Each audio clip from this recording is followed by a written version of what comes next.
lighter on my brows today, so I'm going to be using Anastasia Brow Gel. I'm going to kind of scrub it back and forth to really get to the roots.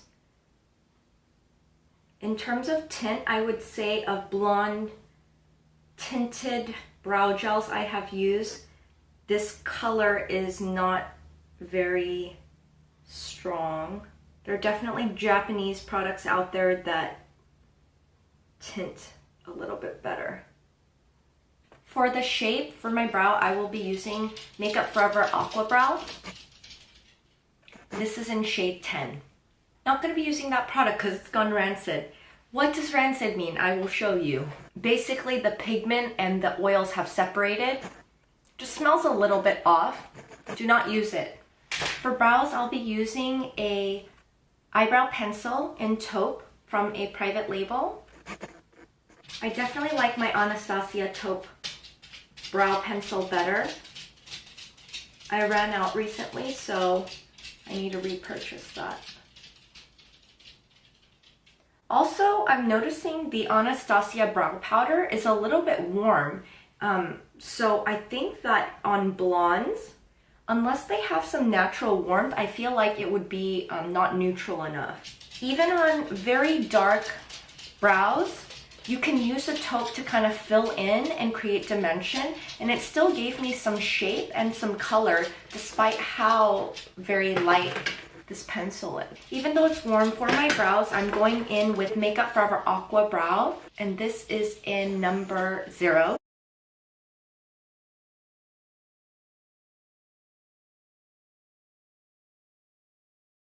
That is warm AF. I haven't set my powder yet, so for cheeks, I'm going to be doing a cream color. From my palette, I picked up this corally persimmon color. Using the Cheek Beauty Blender, I'm going to go in to the product and focusing mainly on the apples of my cheeks. I'm stippling. And then taking the side, because there's still some foundation on it, I'm going to gradiate out the edges.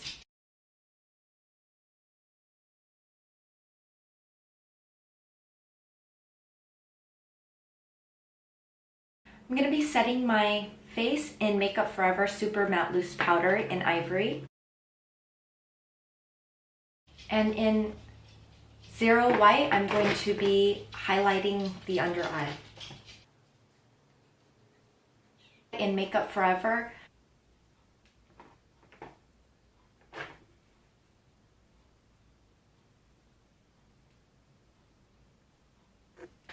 for eyes, I'm going to be making a liquid shadow today using my Inglot Duraline over a shimmery Champagne Makeup Forever color.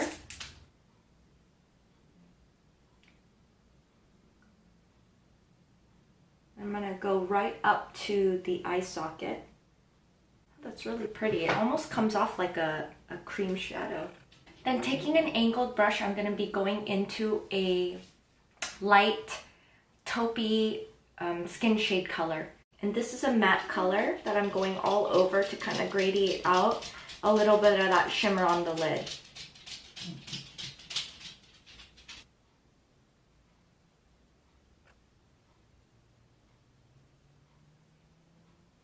The right side definitely blended better than the left side as the Duraline dried, so I recommend doing each eye fresh. So I just took Makeup Forever Starlit Powder in Ivory and mixed it with Inglot Duraline and popped it into the inner corners of my eye, and then I used my finger to kind of gradiate it out and soften it up. It still feels a little bit pasty, so I'm going to bronze up the perimeters of my face. And notice that I'm using the same brushes. I'm trying to multitask them so I don't have to wash all of them. It's the lazy way, efficient or the lazy way, whatever you want to call it. I'm going to apply my lips now using Charlotte Tilbury Lip Cheat in Pillow Talk. It's been my jam recently. And just the outline, and actually really light this time, meaning I'm not going to apply a ton of product. I just want to create the border for myself. For my lips, I'm going to be using Dermacol's lip stain. It's a 16-hour long-lasting color. They sent this to me in color 13. Actually, in person, it appears more like a medium rose or soft coral. Oh my gosh, this is so silky and satiny. Normally, lip stains are really dry, and this feels really nice. I didn't even put lip balm on my lips to start. It's not as opaque as Makeup Forever's Aqua Color, but I kind of like that soft look. It kind of matches the corally cheeks that I went for. Instead of a clear gloss, like completely see-through, it's actually kind of like a translucent clear cream. I just got back from getting my hair cut from Tony and Guy's salon. So I just wanted to show you how my hair turned out and also how the lips were. This 18-hour, it's only been, 4 hours, but held up pretty well. Definitely came off when I drank tea and used a spoon to eat. But I'm liking this lip product a lot. I think I'm gonna put it in my kit for clients.